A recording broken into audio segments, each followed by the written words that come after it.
Hey guys, I'm Jeremy from Weldtec Designs, and in today's video, we are going to be covering the first of many upgrades that you can do on your 4x4 Chevy Express van. It could be a Quigley conversion or converted by somebody else or even us at Weldtec Designs, but we want to show you some simple upgrades that you may want to do in order to give you maybe a better ride, more ground clearance, or just enjoy the trail a lot more. And in today's video, we're going to be talking about insurance in a sort of roundabout way. And as we jump underneath this Chevy Quigley 4x4, you're going to notice one big thing is that you have the differential right here. Now, when this sits on the ground, this is maybe 8 or 10 inches off the ground, which isn't, terrible. But depending on where you're taking your van or where you might end up as you go and have fun on the trail, it's a shame if you were to damage this front differential. You've invested a lot of money into your Chevy Express 4x4 conversion, and that's something that we don't want to see you damage. And as we continue to move back here on this, you're also going to notice, well, yes, you have your transmission right here. This is your transmission oil pan.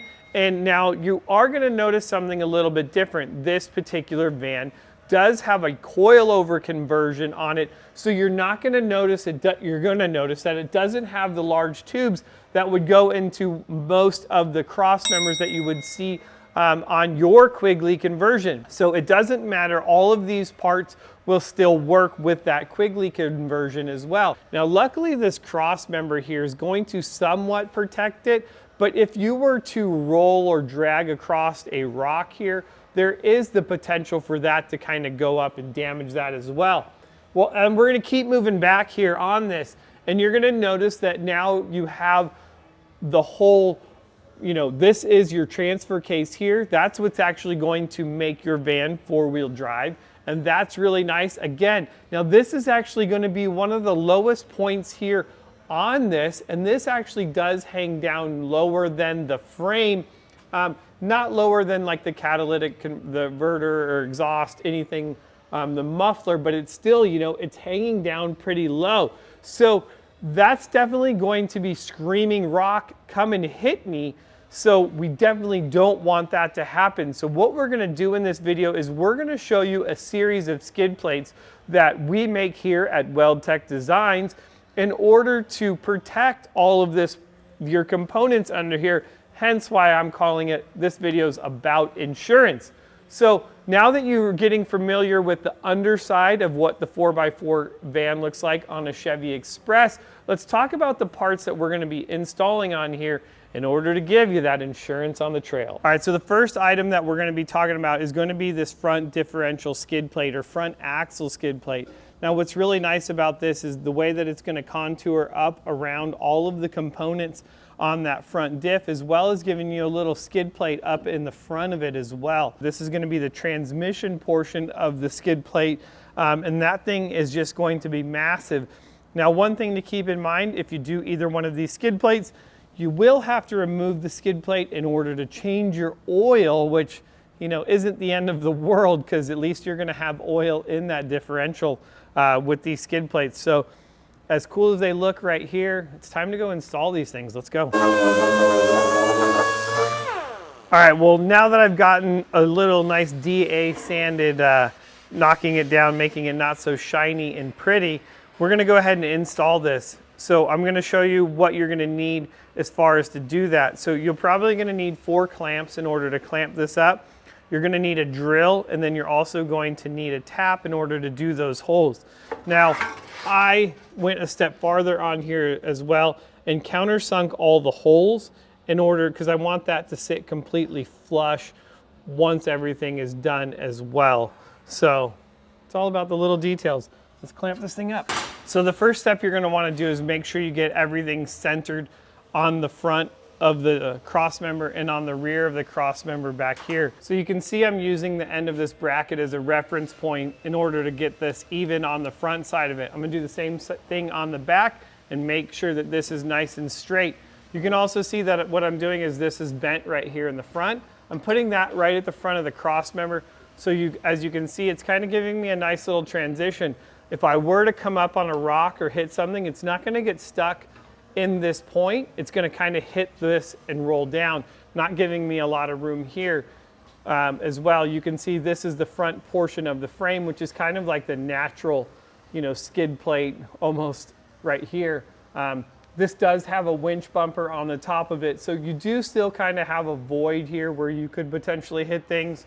But I guess if you're running into that kind of stuff, maybe you need to let your wife drive in order to line up just perfect with the back side of this. So you can see I'm going to get that, and then on the other side as well, that's going to be flush with our cross member. Even if you do have a Quigley, you may have to kind of move it around just a little bit, but now that we have it all centered up where we like it, we're going to tighten down our clamps good and start drilling some holes.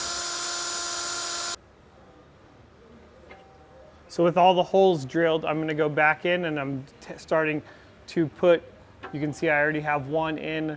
I've drilled this, I've just run the tap through it. I can go ahead and put this in, so as I move around it, I'm starting to attach all of the screws, leaving them just barely out and continuing all the way around. This one's ready for a screw now, and start tightening this thing up. Now with both of those drilled, I can remove my clamp, go to the back. Now on this hole here underneath the lower A-arm support, that's actually going to get a longer bolt that's going to go in there, and that's actually going to get a washer and a nut on it. You won't need to go ahead and tap that one, making it just a little bit easier.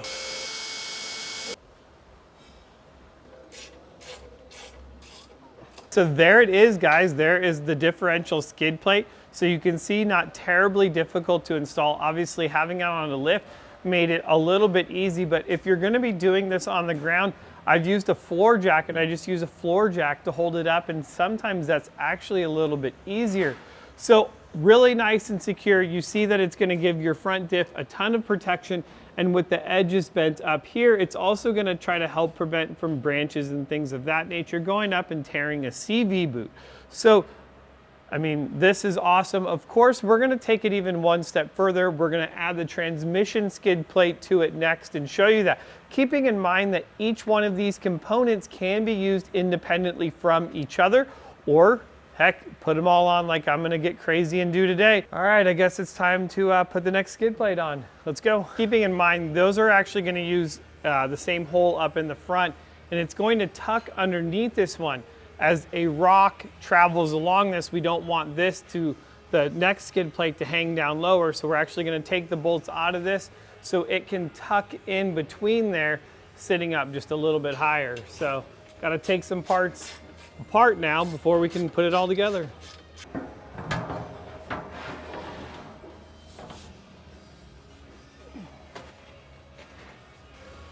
So if you're going to be doing just one skid plate and you're not doing the front one, I have a transmission jack here that I would be able to use to hold this whole thing up. So now, since I already have the front differential skid plate on, you can see that this tucks underneath it and is going to hold it really nice. So now I can get it all lined up on the back and drill my holes. Now, as you can see here, this rear transmission skid plate and the front differential skid plate actually overlap each other completely on this cross member. So that's why you're going to notice that this bolt's going to be a lot longer. It's going to go through both skid plates and then be able to attach them with that nut up on the top, and that's why you're not tapping it. And there it is, guys. So now we have our front differential skid plate and we have our transmission skid plate. Now you can see how the bottom of this is beginning to look like a turtle shell. It's going to give you a lot of protection, brush, branches. I mean, that's another thing. You may think, well, you know, I'm not really rock crawling with my van, so I don't necessarily need that. Well, it's even like just open brushes. You're running down a trail and there's a tree, a branch, something that gets stuck in there that can also tear out wiring. That can also be something that can definitely do a lot of damage. It's not just the rocks, it's all the other little things. You're also going to reduce the amount of stuff that you kick up with your tires under here as well. Well, you would think that we're done, but we're not. I still got one more skid plate to show you. One of the biggest things, guys, that I just noticed on this, and only because so many people have called lately and asked if we make something in order to protect the catalytic converter on, mostly it's the Ford motorhomes. We lift them up and a lot of times those get stolen. Well, guys, on this is the Chevy Express and this is a diesel van. So look how nice this actually protects that catalytic converter. Like, you're not gonna be able to get that out through this little crack. I mean, that's big. It's really gonna make it difficult to even get a Sawzall in there. So if anything else, I mean, we could just call this a catalytic converter, you know, loss prevention, anti-theft device right there in this 6061 transmission skid plate. Hey, you know, you're always finding new things when you're installing them. Another reason to do it. All right, now we're going to talk about the next part of this, what we're going to do. And that's going to see is this giant transfer case hanging off the back of this. Well, great. Now everything up front is protected and we want to make sure that this is protected. Now guys, if you're going to do any of them, I would definitely say this is the one thing to kind of do. It hangs really low, just, you know, asking for trouble. So I'm going to show you the next skid plate that we're going to put on, and that's going to be to protect this rear transfer case. Let's go. So this is actually going to be two pieces. So the first part is actually going to weld onto your existing cross member. And now we're doing this one in steel. And you can tell that we want it to be extra strong in order to protect that differential, that transfer case. So you can see it's all bent up. The holes are countersunk in there as well, so that you're not going to have hardware dragging on anything causing that to break. So we're going to go ahead, we're going to bolt these two pieces together. We're going to get it put up kind of where we want it, and then we will actually have to weld this portion onto the cross member. Let's go. So the first thing I'm going to do is I'm going to take this mounting bracket and put it up on the cross member and get an idea of where I'm going to want to grind for my welds. So I'm going to go ahead and mark that. I can pull it down. I'm going to grind the paint off there now. Now with the paint all cleared off, I'm going to take these, bolt them back together, and get an idea of where I'm going to want to mount this. All right, so you can see I'm using the tranny jack to hold this up. Now this thing is not going to stay perfectly flat, so you can see I've taken and put another piece of metal under here. I'm trying to keep these both flush with each other, and now that I have that and have it centered up on there, I'm going to go ahead and tack the main plate to it.